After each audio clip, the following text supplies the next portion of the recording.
Olá, tudo bem? Bem-vindo ao canal Viver de Renda. Se inscreva no canal, deixe seu like e compartilhe com os amigos. Nos acompanhe no Instagram Viver de Renda Canal. O Itaú conseguiu um retorno maravilhoso nesse último trimestre, né? Os números vieram fortes, demonstrando a eficácia e eficiência das decisões estratégicas e operacionais da empresa. Em mais um trimestre de resultados sólidos, o Itaú aumentou sua rentabilidade no segmento de varejo, sinalizou um panorama mais tranquilo no fronte do crédito e demonstrou capacidade de gerar retorno no ano que foi complicado para o setor. O Itaú deu um check the box nas principais linhas do balanço, disse um analista. Este resultado consolida a visão de que, entre os incumbentes, ele tem feito o melhor trabalho no atual ciclo de crédito. Foi a melhor gestão quando a gente vai olhar os grandes bancos, sem dúvida nenhuma, o Itaú deu um show. O banco reportou um lucro de 9 bilhões, um pouco acima do consenso de mercado, que era 8,95 bi. O retorno consolidado subiu para 21,1% no terceiro trimestre, estava em 20,9%. Basta dizer que o Warren Buffett escolhe empresas que possuem um ROI acima de 18%, então o Itaú estaria, vamos dizer assim, dentro dessa zona de corte que o Warren Buffett aplica. A operação brasileira chegou a 22% do Itaú, né? O retorno sobre o capital na operação de varejo foi de 16,4% no ano passado, no terceiro TRI, agora chegou a 18,8%. O retorno do atacado diminuiu na comparação anual para 28,4%. A margem com clientes cresceu na comparação anual, 9,3%. A inadimplência acima de 90 dias ficou estável em 3% no consolidado, e olhando apenas o Brasil, ficou em 3,5%. Este problema de inadimplência, por exemplo, impactou fortemente o Bradesco, né, que teve a correção no primeiro semestre. Mas, ao meu ver, também o Bradesco a gente precisa olhar com carinho para ele, porque aquela coisa é uma boa empresa, teve que ajustar o rumo porque perdeu, vamos dizer assim, o compasso na dança, né? Perdeu o compasso na dança no primeiro semestre.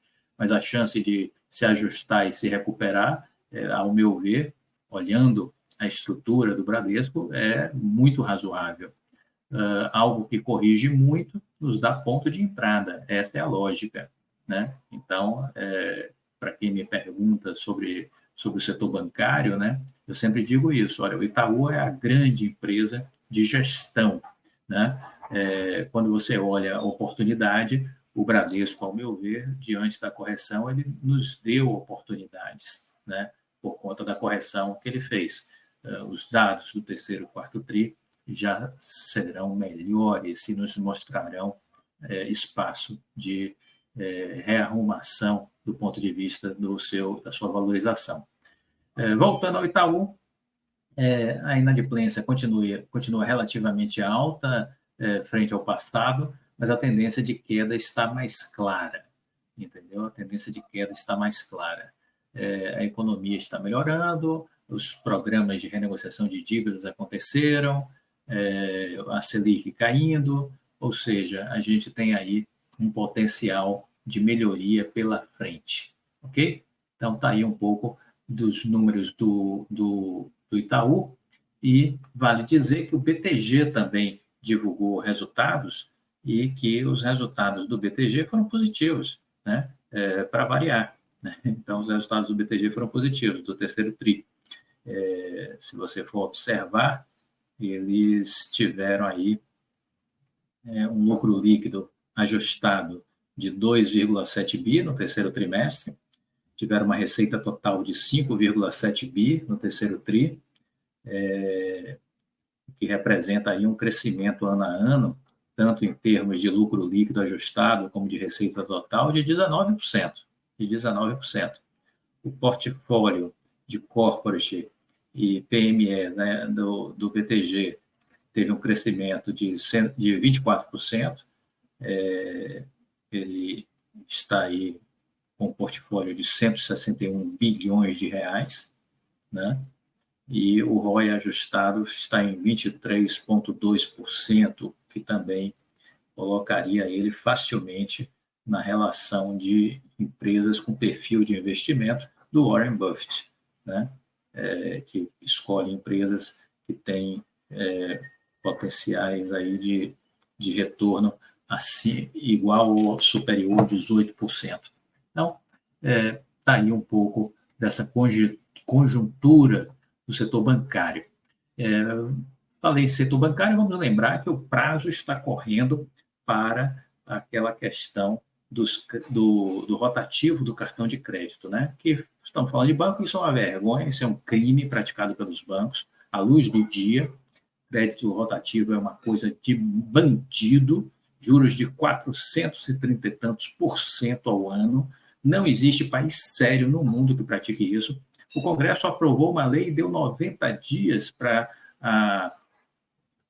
que as coisas se ajustem, caso os bancos tenham alguma proposta para o ajuste da lei, né? Tem 90 dias para ela começar a ser aplicada.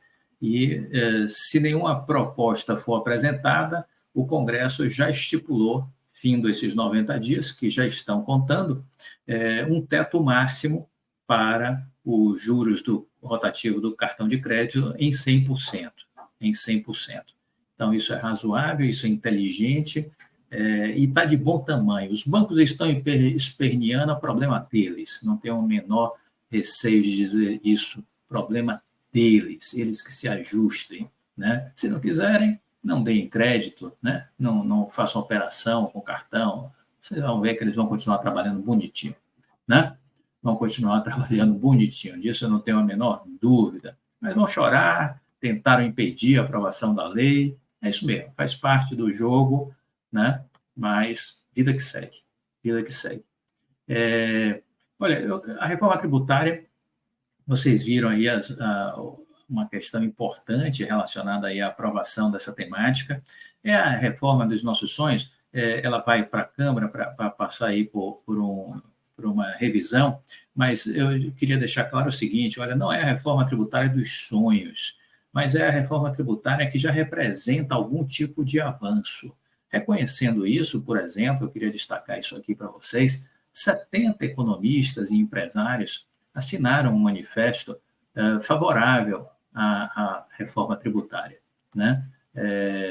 O texto foi endossado por personalidades das mais distintas possíveis, né? Como o Afonso Celso Pastore, que já foi ex-presidente do Banco Central, Armínio Fraga, Gustavo Loyola, ex-ministros da Fazenda, como Henrique Meirelles, Maílson da Nóbrega, Guido Mantega, economistas idealizadores do Plano Real, como é o caso do Edmar Baixa, o Pécio Arida, ex-secretários de Fazenda, como Cristiane Alckmin Junqueira, Elcio Tokeshi, empresários como Jorge Gerdau e Pedro Passos, ou seja, houve um consenso de que a reforma tributária que estava no Senado é a mudança de que precisamos para construir um sistema tributário que impulsione o desenvolvimento econômico e social no Brasil, disse o manifesto. Então, é importante entender isso, ajustes ainda acontecerão, mas é algo importante. Tudo isso, quem faz a nossa mentoria costuma me ver falando sobre a questão do PIB potencial. PIB potencial. E os laboratórios, os modelos estatísticos, matemáticos da turma da bolha da Faria Lima não capta essas questões que interagem com o PIB potencial. E é um conjunto de reformas, de coisas importantes que estão acontecendo no Brasil desde 2017. É uma peça que vai se encaixando, aí outra peça que se encaixa. Aí a gente poderia exemplificar, falar da reforma trabalhista, da reforma da Previdência, agora da reforma tributária, do teto dos gastos, substituído depois pelo arcabouço fiscal, pelo marco do saneamento básico, pelo marco regulatório aí da questão das startups, por um marco também de referência para a questão das ferrovias, enfim, é uma série de coisas. Os programas de renegociação de dívidas, né? Os programas de renegociação de dívidas, tudo isso junto e misturado gera um grande impacto no PIB. Os hards não entenderam isso. Por isso o Brasil cresce a 3% ou mais há 2 anos e vai crescer no ano que vem mais 3% e vai fazer com que o Brasil recupere o grau de investimento em 2025 para desespero da turma negativa. Se você gostou desse vídeo, deixe seu like, compartilhe com os amigos, fique com Deus e até a próxima.